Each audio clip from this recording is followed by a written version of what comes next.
Está hablando mi iPhone, ¿verdad? Muy buenas tardes, ¿cómo estamos? Gracias por acompañarnos el día de hoy en nuestra plataforma aquí en Facebook Live. Lo acompaña el licenciado Félix Sánchez, abogado de inmigración aquí de Union Law Group. Estoy muy emocionado el día de hoy porque vamos a platicar de un tema que para mí es muy importante. Aquí nomás para que conozcan un poquito de cómo trabajamos en Union Law Group. Yo soy el abogado principal aquí de este despacho, pero mi fortaleza verdaderamente y la manera que yo integro al grupo de los abogados aquí es de que mi fuerte básicamente es crear estrategias para mis clientes, ¿no? Las estrategias de no nomás cómo llevar un caso del principio hasta el final, pero en este caso, cómo podemos tal vez acelerar o brincarnos la fila cuando una persona está haciendo un trámite migratorio y está tardando muchos años, ¿verdad? Entonces, el día de hoy quiero platicar sobre las peticiones. ¿Qué es una petición? ¿Cómo funcionan? ¿Cuándo se pueden presentar? ¿Quién las puede presentar? Y también platicar sobre cuando una petición está tardando mucho tiempo, cómo podemos acelerar esa petición, cómo lo podemos hacer para que una persona, en lugar de que tenga que esperarse 15 o 20 años para emigrar, lo pueda hacer en 1, 2 o hasta 3 años.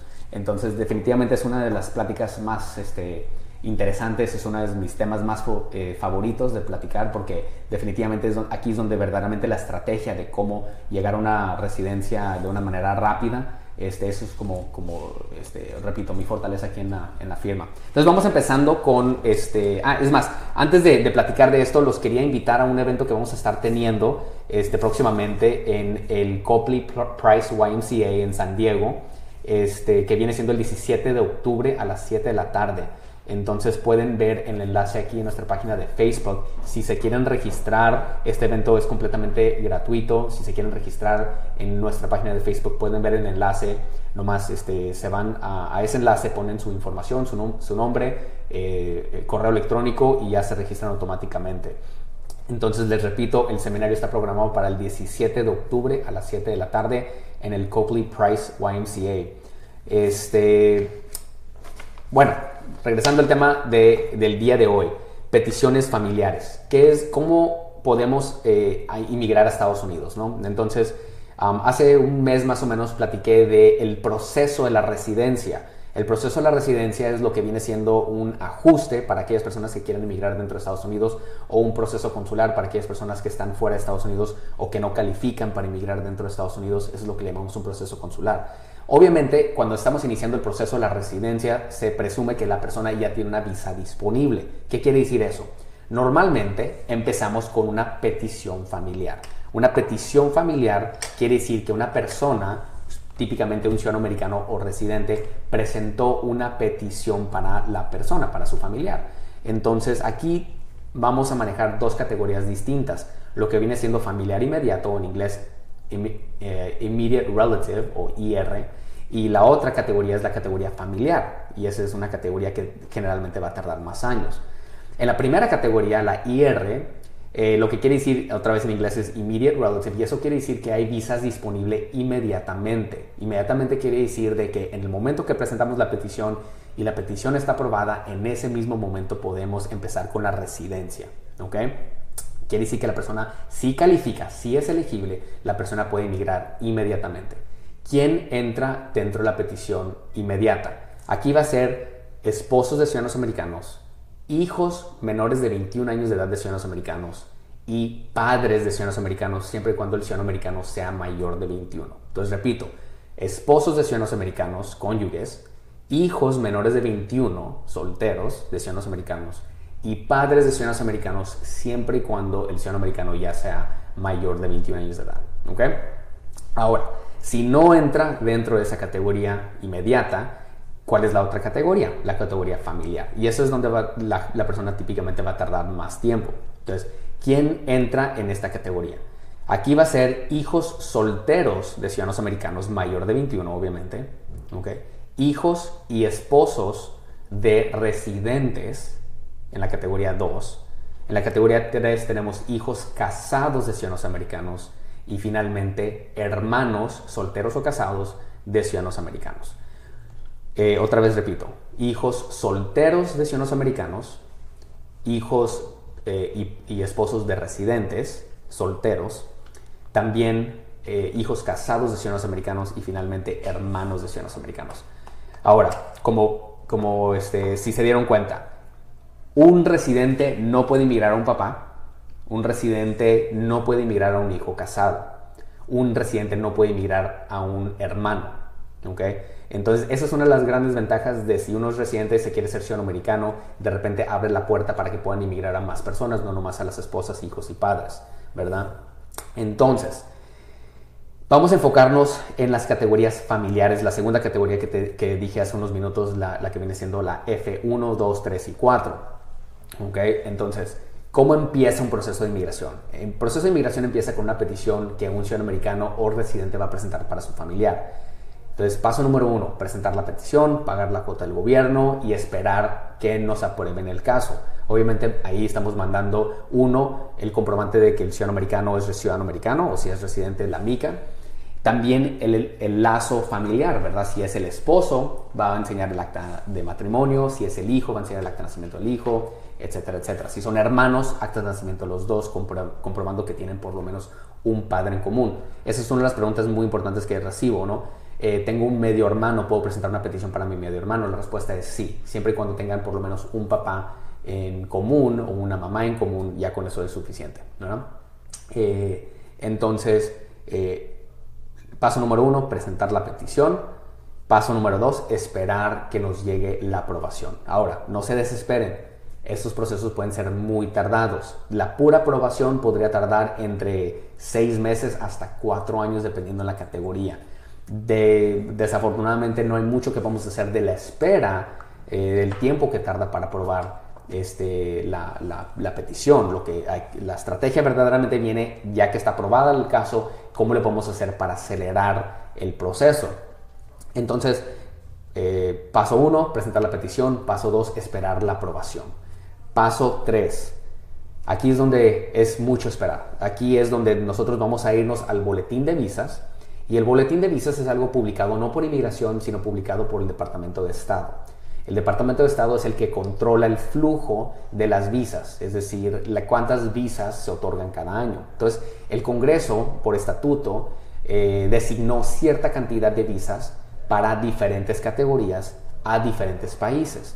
Generalmente, un gran porcentaje de nuestros clientes vienen de México, pero también trabajamos con casos de Centroamérica, Europa, Asia, etcétera. Y por lo tanto, es importante determinar no nomás la categoría o la preferencia, lo que le llamamos la preferencia, sino de qué país viene, ¿verdad? Un país como las Filipinas, lo que viene siendo China y lo que viene siendo México, por lo general, como hay muchos solicitantes, es muy tardado el proceso. Para otros países es un poquito más rápido, pero igual puede tardar 2, 3, 4 años hasta 10 o 15 años.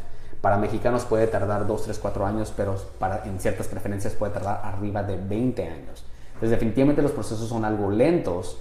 Entonces, otra vez, la estrategia es cómo puedo acelerar, cómo puedo evitar tener que esperar esos 15 o 20 años para que yo pueda emigrar. Entonces, repito, el tercer paso es revisar el boletín de visas. Entonces, si no puedo acelerar el proceso, lo que voy a estar haciendo es una vez al año revisar el boletín nomás para ver el progreso, ¿ok? Para aquellas personas que viven aquí en la frontera, nosotros estamos aquí en San Isidro, California, y tenemos un puerto de entrada algo grande, si mal no recuerdo, creo que es el puerto de entrada más grande del mundo. Pero para aquellas personas que están familiarizados con el puerto de entrada de San Isidro, imagínese que cuando su familiar presenta la petición para usted, se pone en fila, ¿verdad? Está en fila y en el transcurso de los minutos usted va avanzando. ¿Cuánto tiempo va a tardar del momento que llega a la fila a llegar a la garita? Eso depende de cuántas personas vienen enfrente de usted. También depende de qué tan rápido el oficial está procesando los casos, ¿verdad? Y de la misma forma, inmigración maneja de una manera similar. En el momento que mi hermano, por ejemplo, ciudadano americano, presenta una petición para mí, me puso en fila. Ahí, como soy hermano de ciudadano americano, mi esposa y mis hijos menores de 21 entran conmigo. Eso es lo que le llamamos un paquete familiar. En el transcurso de los meses, yo voy a ir avanzando en el boletín de visas hasta que llegue yo a la garita, ¿no? Hasta que llegue yo a la ventanilla de inmigración. Ya cuando llegue a la ventanilla de inmigración, si tardaron 16, 17, 18 años, etcétera, va a entrar mi esposa, si desde que seguimos casados, mis hijos, siempre y cuando sean menores de 21 años. Si cumplieron los 21 años de edad, entonces desafortunadamente pueden salirse de la petición.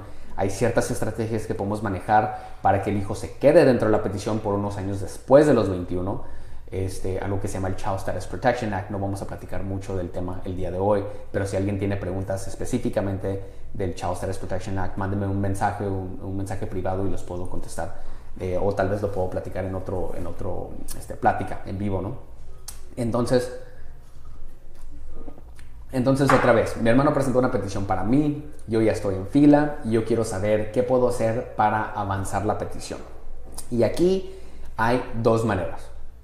La primera manera es un estatuto muy viejo de 1977 que se llama el Western Hemisphere Priority Date Retention, o también se conoce como el Western Hemisphere Priority Date Savings Clause. ¿Okay? Si lo quieren buscar en Google, hay muchos artículos que lo platican. Son estrategias que desafortunadamente no muchos abogados lo manejan. Afortunadamente nosotros, no nomás por práctica, sino porque mi papá como consultor por muchos años me enseñó cómo manejar estos casos. Entonces afortunadamente hemos tenido bastante experiencia. No son casos muy comunes, pero aquí básicamente lo que dice el Western Hemisphere Priority Date Savings Clause es de que si una persona empezó un trámite migratorio, una petición, antes del 1 de enero de 1977, esa persona y todos sus derivados, todos sus familiares, esposa y sus hijos, también adquieren esa fecha de prioridad, esa fecha cuando se empezó ese trámite. Entonces, quiere decir que si mi papá, por ejemplo, presentó una petición por medio de un empleador o por medio de un hermano de él, y mi papá presentó esa petición, vamos a decir, en el 76, yo me podría beneficiar de esa petición del 76. Si mi hermano el día de hoy presenta en el 2017, presenta una petición, yo puedo adquirir la fecha de prioridad del 76, la de mi papá, y hacer de cuenta como que mi hermano presentó la petición desde el 76. ¿Qué quiere decir eso? De que yo ya me esperé los 20 años, ¿verdad? Entonces yo ya no tengo que esperar más tiempo. Eso es una manera de acelerar la petición. No estoy brincando la fila, estoy brincando la línea, ¿verdad? Las gentes que presentaron las peticiones antes que yo la presenté. Por lo tanto, esto es de mucho beneficio para aquellas personas que sus papás empezaron un trámite migratorio, aunque no lo hayan cumplido, no lo hayan concluido. Una de las preguntas que yo les hago a mis clientes cuando vienen conmigo y me dicen, mira, quiero presentar una petición para mi hermano, por ejemplo, una de las preguntas es, ¿y los papás, ellos ya inmigraron o iniciaron un trámite migratorio antes? ¿Okay? Entonces muchas personas me dicen, ¿sabes qué? Mi papá nunca emigró, pero sí me acuerdo que había empezado un trámite anteriormente y ya no sé qué pasó, nunca emigró o tal vez sí emigró. Entonces, ¿qué es lo que es importante para nosotros? Buscar esas peticiones que se habían presentado anteriormente para brincarnos otra vez la fila, se podría decir, ¿no?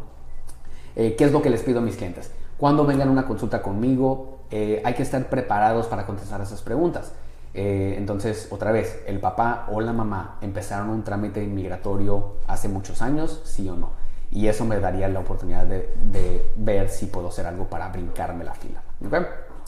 Ese es un caso algo extremo. Western Hemisphere es algo que no hacemos muy seguido. Aquí en mi oficina yo diría que tal vez manejamos como entre 5 a 10 casos al año. No es muy común, pero para los casos que sí somos exitosos, podemos acortar el tiempo de espera de 20 años, lo podemos acortar a menos de 2 años, a veces hasta menos de 1 año, dependiendo de la estrategia, ¿no? Entonces, definitivamente de muchísimo beneficio. Esa es una estrategia. La segunda estrategia es cuando un hijo empezó el trámite migratorio con su padre. Entonces, por ejemplo, vamos a poner que mi papá presentó una petición para mi mamá. Mi papá es residente, presentó una petición para mi mamá y yo estaba en esa petición cuando yo era niño. Desafortunadamente, en el transcurso del tiempo, yo cumplí la mayoría de edad, ahora ya cumplí los 21 años de edad y me quedé fuera de la petición. Entonces, como yo era beneficiario de la petición de mi mamá, a mí me corresponde la fecha de prioridad de mi mamá. Eso se llama Priority Date Retention. Eso es diferente a Western Hemisphere. Porque aquí el peticionario, en este caso mi papá, tiene que presentar una petición para mí, ¿verdad? Tiene que presentar una nueva petición para mí y yo adquiero la petición original de mi mamá. No es diferente, no es similar al caso de Western Hemisphere, porque en el caso de Western Hemisphere cualquier persona me puede pedir. Entonces, otra vez, en Western Hemisphere, mi tío pidió a mi papá y ahora mi hermano me va a pedir a mí y yo adquiero la petición de mi papá, ¿verdad? Eso es lo que no estamos hablando de esto aquí. Aquí estamos hablando de que mi papá todavía tiene que estar vivo, tiene que presentar una petición para mí y yo voy a adquirir la derivación de la petición de mi mamá. Entonces eso se llama Priority Date Retention. Esto es un poquito más común, esto lo hacemos más seguido porque esta situación, este escenario pasa muy seguido. Muchas personas que llevan mucho tiempo esperando les puede decir, yo empecé con mi trámite migratorio y me quedé fuera, ¿verdad? Mis papás empezaron con un trámite y yo me quedé fuera, cumplí los 21 años de edad. Entonces, esta es una estrategia que podemos hacer para recuperar esa fecha original de la mamá o del papá, ¿no? Pues esas son las dos estrategias. Repito, no se pueden hacer en todos los casos, pero definitivamente en los casos que sí se puede hacer hay un gran beneficio. En un caso recientemente que estábamos manejando, la razón que llegó este caso con nosotros era porque esta persona venía de Honduras y cuando se vino por el cerro, entró sin inspección, fue detenida y cuando estuvo aquí pidió asilo. Estando en el proceso de asilo, en el proceso de deportación, se sentaron conmigo la familia, se sentó el esposo y resulta que el esposo me platicó la historia de sus papás y resulta que nosotros podemos hacer esto para este hijo. Pudimos recuperar la fecha del esposo y cuando presentamos eso con la corte dijo, ¿sabes qué? Se ve como que esta persona no necesita asilo, se ve como que esta persona puede inmigrar y en lugar de tener que pelear un caso de asilo muy difícil, afortunadamente pudimos cancelar el caso de deportación y ahora estamos presentando el trámite de residencia. En los próximos meses vamos a estar yendo a una cita con inmigración. En lugar de tener que pelearlo con el juez, lo estamos peleando administrativamente con inmigración. Entonces, definitivamente, gran beneficio, unas estrategias muy poderosas, ayudan a muchas personas, ayudan a los hijos, es más, aunque no hayan nacido en esos tiempos, aunque los hijos tengan 10, 15 años de edad, hay un gran beneficio también para ellos. Si tienen, yo sé, esos temas son muy difíciles de comprender, son difíciles de explicar aquí en vivo, pero si una persona tiene preguntas de cómo pueden acelerar ellos su proceso migratorio, con muchísimo gusto, por favor, mándenme un mensaje privado, les digo más o menos las estrategias, cómo funcionan y si quieren que nosotros manejemos el trámite, nosotros encantados, sería un gran honor verdaderamente. Una pregunta que recibo muy seguido, desafortunadamente, como estas peticiones son tan tardadas, a veces tardan 15 o 20 años, repito, ¿qué pasa si mi peticionario fallece? ¿Qué pasa si el hermano que presentó la petición para mí muere? ¿O qué pasa si mi papá que presentó la petición para mí muere? Entonces ahí automáticamente cuando el peticionario muere, la petición muere, ¿verdad? Automáticamente. Pero afortunadamente hay dos estrategias para revivir la petición. Una que es más sencilla es lo que le llamamos 204L. La sección 204L de inmigración dice que si el beneficiario, en este caso yo, vivo en Estados Unidos el momento que muere el peticionario, la petición se puede revivir y puede continuar como si nada. Lo único que necesito comprobar es de que estoy viviendo en Estados Unidos cuando el peticionario fallece. Eso es relativamente sencillo. Hay una estrategia un poquito más complicada que se llama reapertura humanitaria. ¿Okay? Reapertura humanitaria es cuando yo le compruebo a inmigración de que yo necesito inmigrar, porque si yo no puedo inmigrar, mis familiares, ¿verdad? Mis familiares y yo vamos a sufrir mucho. Entonces, esta es una razón humanitaria de reabrir la petición. Es decir, yo me merezco inmigrar porque si yo no inmigro, mi mamá va a sufrir, mis hijos van a sufrir, mis hermanos van a sufrir, yo voy a sufrir, ¿verdad? Lo que le llamamos Humanitarian Reinstatement. Es un poquito más complicado, definitivamente inmigración un poquito más cuidadoso en otorgarlo y típicamente entre esas dos estrategias yo me iría por la 204L, pero las dos son viables y si tengo opción para abrirlas de las dos diferentes maneras, prefiero hacerlo así porque obviamente tengo dos oportunidades de reabrir el caso por si uno es negado. Otras preguntas. ¿Puedo incluir a mi familia en la petición? Sí, las peticiones que estoy hablando ahorita, las peticiones familiares son paquetes familiares. Entonces, si mi hermano presenta una petición para mí, incluye a mi esposa, incluye a mis hijos, siempre y cuando sean menores de 21 años de edad. Ahora, ¿qué tal si mi papá presentó una petición para mí y mi papá es residente? Acuérdense, un residente no puede inmigrar a un hijo casado. Entonces, si yo me llegara a casar, no nomás mi esposa no entra conmigo, sino yo pierdo la petición. Yo me tengo que esperar hasta que mi papá se haga ciudadano americano para que yo me pueda casar con mi esposa, ¿verdad? Si mi papá se hace ciudadano americano y yo me caso con mi esposa, entonces sí, definitivamente mi esposa entra conmigo y repito, mis hijos, ellos entran conmigo automáticamente.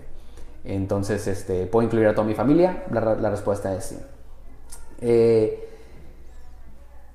¿Qué pasa si no tengo ningún documento de la petición que mi familiar presentó? Entonces esto es muy común. Una persona viene conmigo y me dice, ¿sabes qué? Mi hermano hace 20 años presentó una petición para mí, pero se me perdió, me la robaron, nos mudamos, o me ha tocado desafortunadamente, se incendió mi casa o se inundó mi casa y los papeles se perdieron. O, a veces peor tantito, los llevé con un abogado y no me quiere regresar mis papeles, ¿no? Entonces, ¿qué podemos hacer? Ahí no se preocupen, nosotros podemos recuperarlo. Si su hermano verdaderamente presentó la petición o si la petición verdaderamente fue presentada con inmigración, esas peticiones no se pierden. Inmigración tiene los historiales, los récords de inmigración, y eso se hace por un proceso que se llama Freedom of Information Act. Entonces nosotros solicitamos un Freedom of Information Act, vamos con inmigración, hacemos algo que se llama un Infopass, pedimos el archivo de inmigración. Si no tenemos el número de recibo, es a veces un poquito más difícil, tal vez tarde un poquito más de tiempo en conseguir la información, pero no es imposible, es algo que definitivamente podemos manejar. Lo que ustedes pueden hacer para facilitarnos esa búsqueda es nomás consíganme las actas de nacimiento de todos los interesados. Si mi papá es el que me pidió que mi papá tenga su acta de nacimiento disponible, si mi papá estaba casado, el acta de matrimonio de mi papá, mi acta de nacimiento, toda la información relevante, todos los documentos relevantes, y eso hace la búsqueda un poquito más fácil, ¿verdad? Ahora, esta pregunta es muy común. Mira, yo presenté una petición por medio de mi hermano hace 20 años. Quiero saber si voy a emigrar. La razón que esa es una buena pregunta es porque hay diferencia entre quién puede beneficiarse de una petición y quién puede emigrar a Estados Unidos.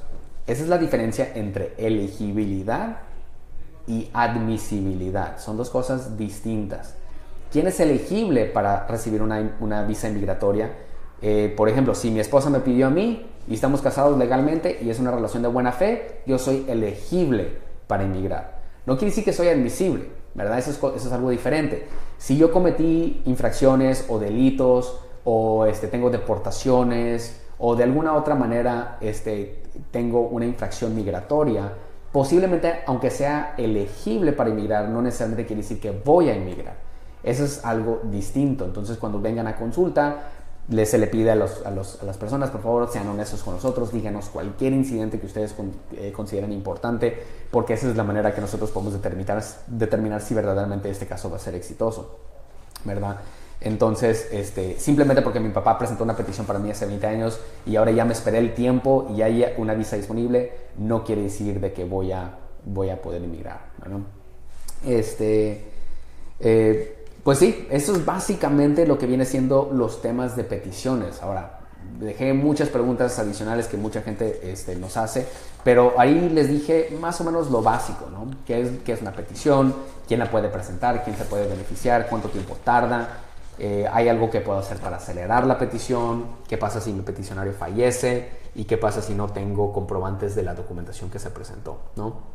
Todo eso es la información, algo básico.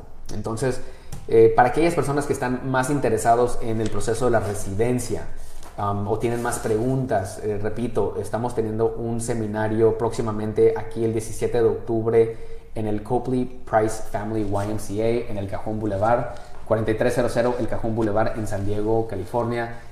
Lorenia va a estar poniendo aquí un enlace, creo que ya puso un enlace en nuestra pared de Facebook, donde uno se puede registrar. Por favor, sí necesitamos que se registren todas las personas que están interesadas en asistir. Si vienen con un familiar o un acompañante, por favor registren a su acompañante también, y eso nos da una oportunidad de ver más o menos cuánto espacio necesitamos nosotros preparar, ¿no? Repito, si están interesados, el próximo seminario está programado para el 17 de octubre a las 7 de la tarde. Ya parece, entonces creo que va a ser 7 de la noche, ¿no? Sí. 7 de la noche en el Copley Price Family YMCA. Bien, ahora vamos a terminar con tres noticias el día de hoy. Creo que en los últimos meses hemos recibido algo de malas noticias por medio del gobierno y nuestros gobernantes aquí que desafortunadamente no están moviéndose suficientemente rápido para tener algún tipo de protección para aquellos Dreamers cuando se concluyó el programa de DACA el 5 de septiembre. Y aparte, ahora lo están haciendo hasta aún más difícil. Quiero darles una advertencia. Muchas personas nos hacen preguntas por medio de Facebook, y para nosotros Facebook es una herramienta muy poderosa, donde nos da una oportunidad de enlazarnos directamente con nuestros clientes, con nuestra comunidad, y contestar sus preguntas. Nomás les pido una cosa, por favor, no nos estén mandando información muy personal en nuestro wall, en nuestra pared. Mucha información confidencial es sujeto a que cualquier persona, es pública, esa información es pública, ¿no? Entonces, si quieren saber más de sus casos, si tienen preguntas, por favor, mándenos un mensaje privado. Un mensaje privado, eso es lo primero.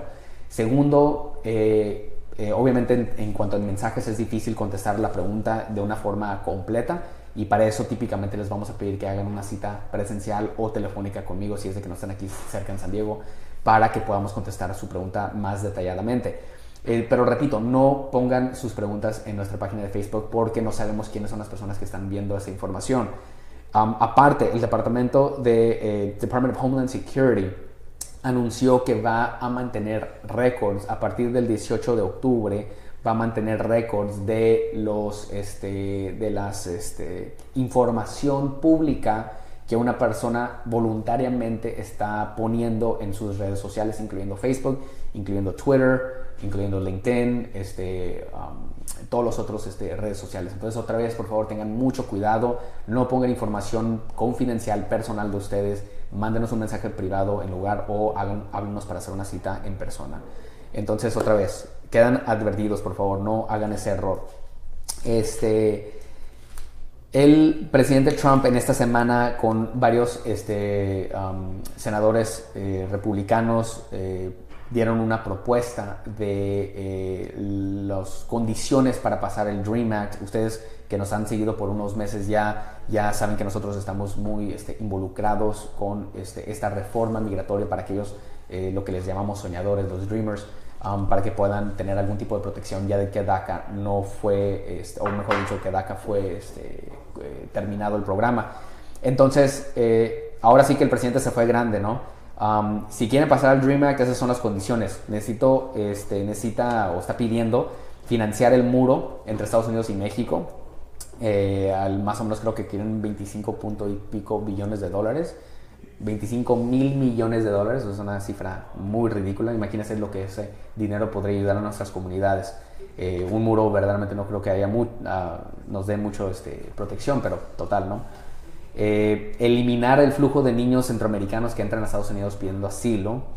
Negar o disminuir subsidios para ciudades santuario. Y ahorita voy a platicar sobre lo que pasó en California esta última semana. Y disminuir inmigración derivada de familiares. Toda la plática del día de hoy se trató de eso, ¿verdad? ¿Qué beneficios puedo recibir yo de las peticiones de mis papás? ¿Qué beneficios puedo recibir yo de las peticiones viejas de mis abuelos? Es más. Entonces, este sistema de inmigración que llevamos muchos años, 40, 50 años manejando este tipo de inmigración, y está basado en el núcleo familiar. Entonces, aquí lo que nos dice las leyes de inmigración es que es importante mantener los lazos familiares unidos. Un hijo puede inmigrar a sus padres extranjeros. Un padre puede inmigrar a sus hijos extranjeros, ¿verdad? Hermanos pueden inmigrar a sus hermanos. Pero la propuesta del presidente es deshacer esos lazos y básicamente decir: a nosotros no nos importa si tú eres ciudadano americano y quieres atraer a tus papás, no nos importa. Si tú quieres atraer a tus hermanos, no nos importa.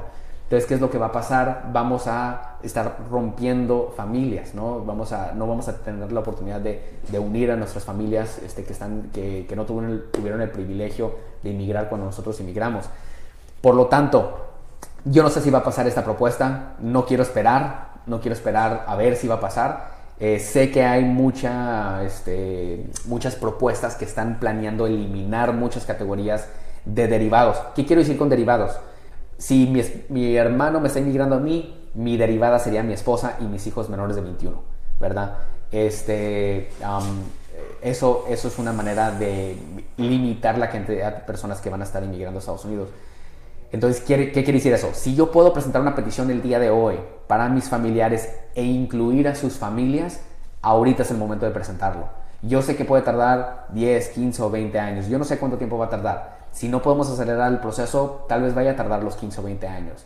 pero si no presento la petición hoy, nunca vamos a saber si mi familia pudo emigrar. Yo tengo muchas personas que vienen conmigo después de 15 años y me dicen, uy, hace 15 años mi hermano me dijo que me iba a peticionar. Yo le dije que no, porque va a durar 15 años. Pues, ¿qué pasó? Pasaron 15 años, ¿verdad? Si el hermano hubiera presentado la petición, ahorita estaríamos listos para empezar un trámite de residencia en lugar de empezar un nuevo trámite que va a durar otros 15 años, ¿verdad? Entonces, por favor, no lo dejen a la desidia.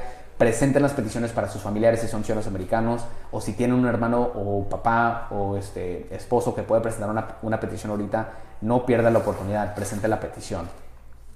En otras noticias, el 5 de octubre del 2017, el gobernador de California, Jerry Brown, firmó la nueva ley que convierte California en un estado santuario. ¿Qué quiere decir eso? De que la policía está muy limitada cuando hace un arresto, está muy limitada de cómo puede cooperar con las autoridades de ICE, de inmigración.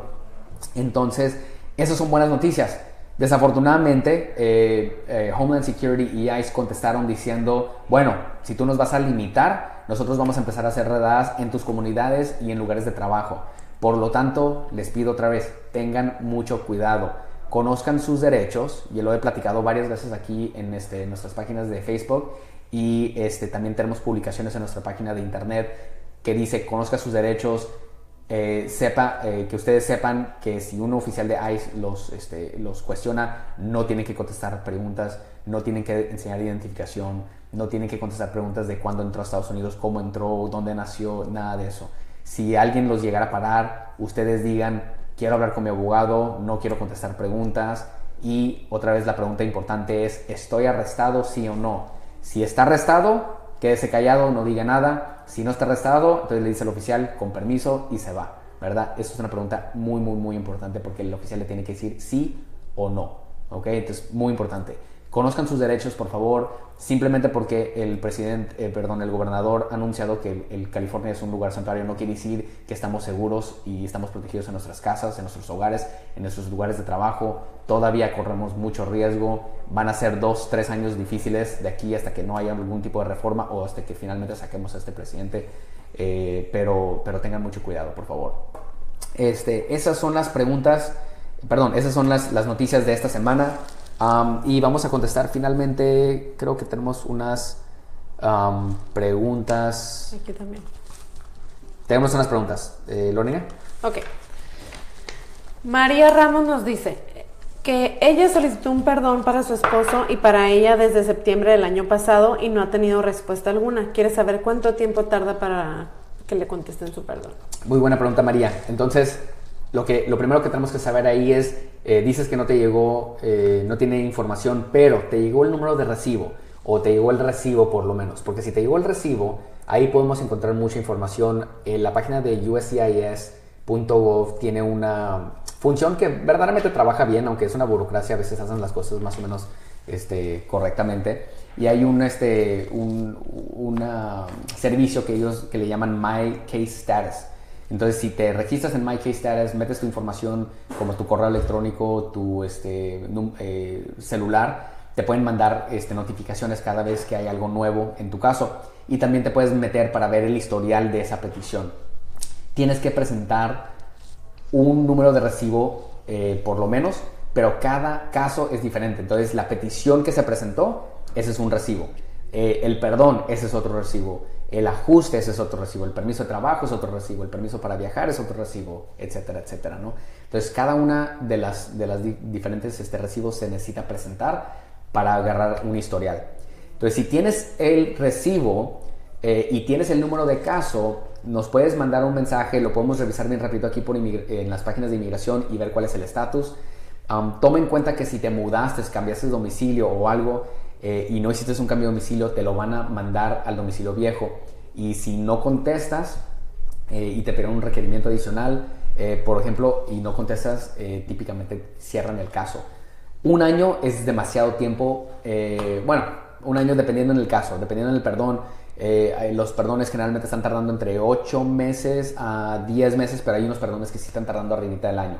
Entonces, nomás es muy importante que estés al tanto, no lo dejes. Si quieres más información o necesitas ayuda con eso, por favor, mándanos un mensaje privado y te podemos orientar un poquito más en detalle. Gracias. Muy bien, Alejandra Robles nos pregunta, ella es ciudadana desde hace 4 años y medio, quiere saber cómo puede pedir a sus hijos de 14 y 7 años. Ellos tienen visa y también quiere saber los costos. Muy bien, Alejandra, pues muchísimas gracias por tu pregunta. Lo primerito que tienes que hacer, Alejandra, es presentar las peticiones. Ahorita en el principio de la plática mencioné cómo podemos presentar una petición. Un ciudadano americano puede presentar una petición para sus padres, siempre y cuando sean mayor de 21, para sus cónyuges y para sus hijos menores de 21 que son solteros. Por lo tanto, Alejandra, presenta la petición inmediatamente, no te esperes. ¿Por qué?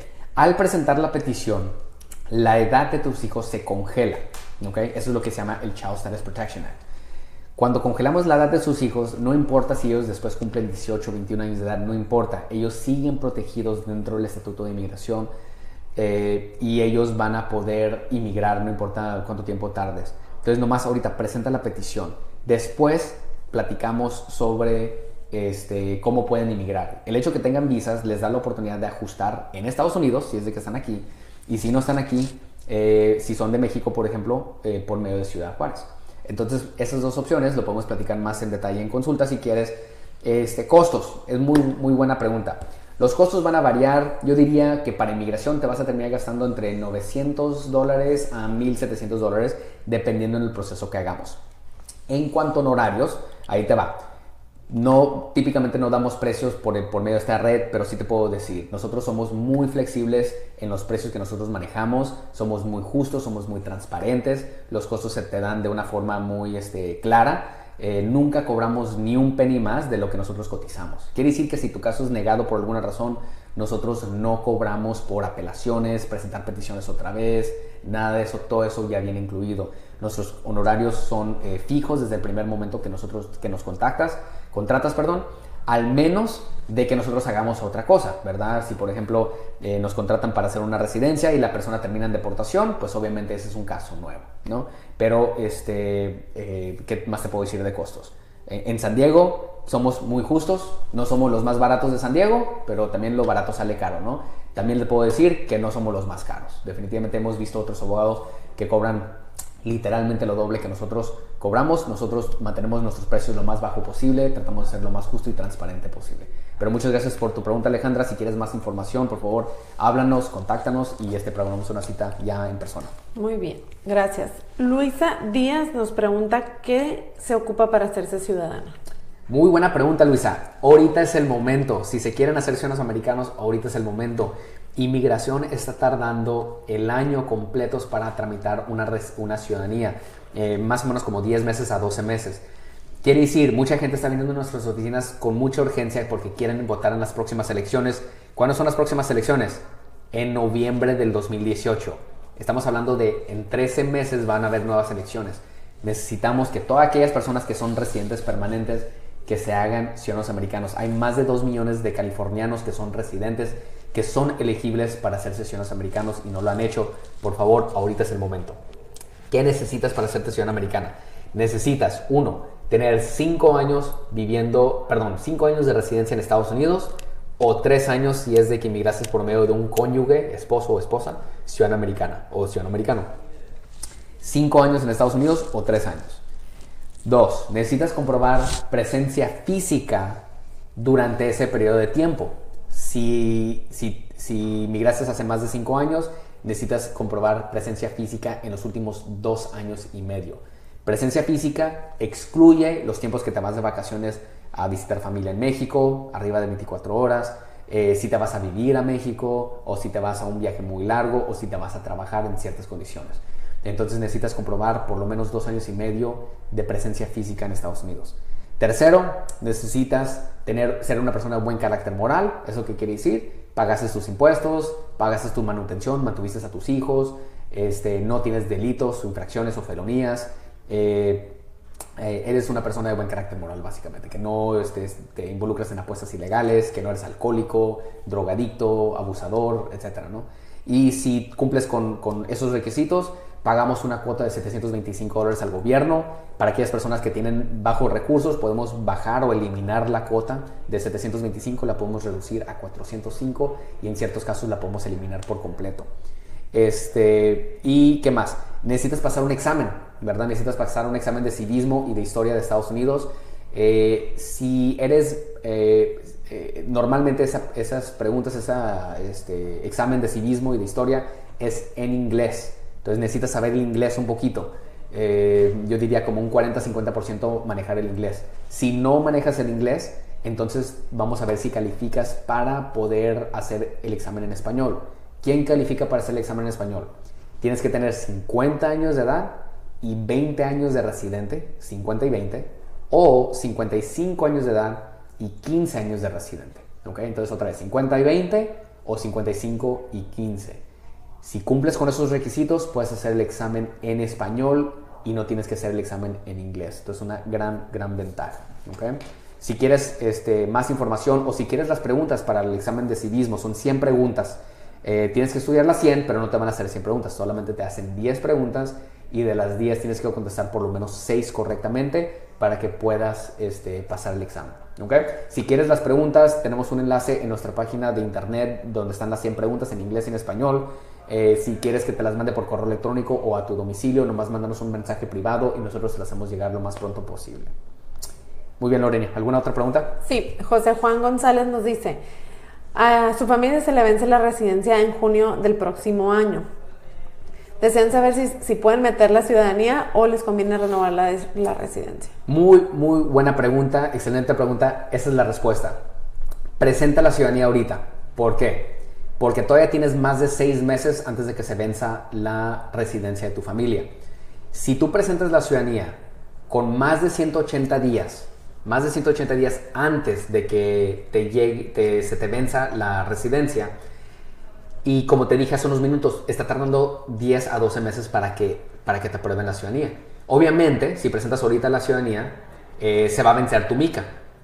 Afortunadamente, el gobierno tiene una política ahorita que si tú presentas tu ciudadanía más de 180 días antes del vencimiento de tu mica, automáticamente te extienden la mica. ¿Qué quiere decir eso? No tienes que pagar por la ciudadanía y por la renovación de la residencia. Pero si te esperas a menos de 180 días, lo que va a pasar es de que si presentas tu ciudadanía, forzosamente tienes que renovar tu mica primero. ¿Ok? Ahora, no tienes que esperar la nueva mica, pero sí tienes que pagar la nueva mica. Y por lo tanto, te va a costar dolores de cabeza y dinero más, ¿verdad? No es necesario. Presenta la ciudadanía ahorita antes de que se cumplan los 180 días. Los 180 días sería más o menos en diciembre. Entonces, todavía tenemos como mes y medio, 2 meses para presentar esa solicitud de naturalización. Te recomiendo que lo hagas cuanto antes, por favor. Muchas gracias por esa pregunta, José Juan, ¿verdad? Sí. Perfecto. ¿Alguna otra pregunta? Ok. Angelique y Kalei nos preguntan algo similar. Ellos quieren saber cuánto tiempo tarda para que un cónyuge emigre por su pareja residente y una vez que emigre, cuánto tiempo tarda para que esta persona se haga ciudadano americano. Muy buena pregunta. Entonces, como mencioné hace unos minutos, si yo presento una petición por medio de mi esposa residente, afortunadamente no tengo que esperar mucho tiempo, no son 15 o 20 años como las otras preferencias. Esa preferencia, ahorita por lo general en todos los países, México, China, Filipinas y casi todo el mundo, está tardando 1 año 10 meses. 1 año 10 meses es lo que está tardando un residente en emigrar a su pareja, a su esposo y también a sus hijos menores de 21. Si eres residente permanente y quieres presentar una petición para tu esposa o para tu esposo o los hijos menores de 21 solteros, 1 año 10 meses es lo que está tardando ahorita. Procesos en sí podría tardar más si es de que estamos haciendo el trámite por medio del consulado, tal vez un poquito menos si hacemos el trámite dentro de Estados Unidos, pero más o menos ese es el tiempo. Ahora, ya que inmigra, ¿cuánto tiempo va a tardar para que se haga ciudadano americano? Califica después de 5 años. Ahí no hay el beneficio de los 3 años porque eso nomás está reservado para aquellas personas que inmigraron por medio de la esposa o esposo ciudadano americano cuando se presentó la solicitud de residencia, ¿verdad? Entonces, hay una ventaja en hacerlo, esperarte hasta que te hagas ciudadano americano para presentar la petición. Muy poca, verdaderamente. Mucha gente me dice, ¿sabes qué? No he presentado petición porque mi esposa todavía no se hace ciudadana americana. Mi recomendación es no te esperes, mejor presenta la petición ahorita. La situación se puede hacer mucho más difícil, mucho más complicado y en un futuro, especialmente con este presidente, este gobierno, no te recomiendo que te esperes presentarlo cuanto antes. Muy bien, ¿alguna otra pregunta? Una más. Preguntan. Gonzalo Gaitán dice, buenas tardes, ¿cuánto tarda para que los padres de una persona que está en la Army obtengan su residencia? Muy buena pregunta. Entonces, hace unas semanas platiqué sobre diferentes programas que uno puede hacer o ventajarse si es de que la persona tiene, por ejemplo, familiares en la Fuerza Armada. Es muy buena pregunta. Ahorita está tardando más o menos, dependiendo de la jurisdicción, aquí en San Diego está tardando más o menos como 3 meses para que en el momento que yo presento una solicitud para ese permiso que le llamamos Parole in Place. ¿Okay? Parole in Place en español es el permiso condicional para familias militares. Tarda más o menos como 3 meses. En un caso creo que recibimos respuesta como en 1 mes y medio. Entonces, si lo presentas relativamente rápido, te contestan. Ese permiso no es una residencia, ese es un permiso nomás para que la persona esté en Estados Unidos, para que los papás de la persona que está en el militar pueda estar en Estados Unidos. Si la persona está en Estados Unidos legalmente, ahí la segunda pregunta es, ahora, ¿qué podemos hacer? ¿Puede inmigrar? ¿Es elegible para una visa? Porque, por ejemplo, porque el hijo es mayor de 21. Y 2, es admisible a Estados Unidos porque, por ejemplo, esta persona no tiene antecedentes migratorios o penales o de alguna otra manera es inadmisible a Estados Unidos, ¿no? Entonces, definitivamente, muy buenos casos. Si uno tiene familiares en la Fuerza Armada, Army, Navy, Marines, puede ser hasta Coast Guard, también puede ser reserva, no necesariamente tiene que ser Active Duty, puede ser National Guard. Entonces, muy importante, tomen ventaja de este programa. Con este presidente no sabemos cuánto tiempo este programa va a estar en marcha, pero pues cualquier uso que podamos hacer verdaderamente es una gran ventaja. Entonces, para contestar tu pregunta, más o menos entre 6 semanas hasta, yo diría, como unos 3 meses, si es de que todo está en regla. Muy bien, creo que esas son todas las preguntas que recibimos el día de hoy. Les quiero dar muchísimas gracias por estar con nosotros. Repito, para nosotros es una plataforma muy poderosa porque nos da la oportunidad de estar uno y uno con ustedes, recibir sus preguntas, platicar de las cosas que ustedes quieren platicar, y para eso estamos, y les damos muchísimas gracias por tener la confianza de estar con nosotros.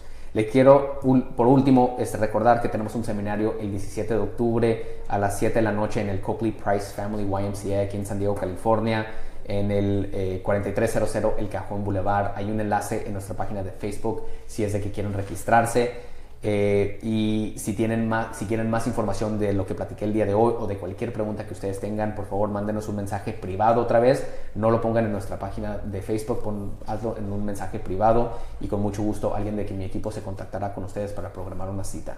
Por ahora, muy buenas tardes, muy buenas noches y nos vemos pronto. Adiós.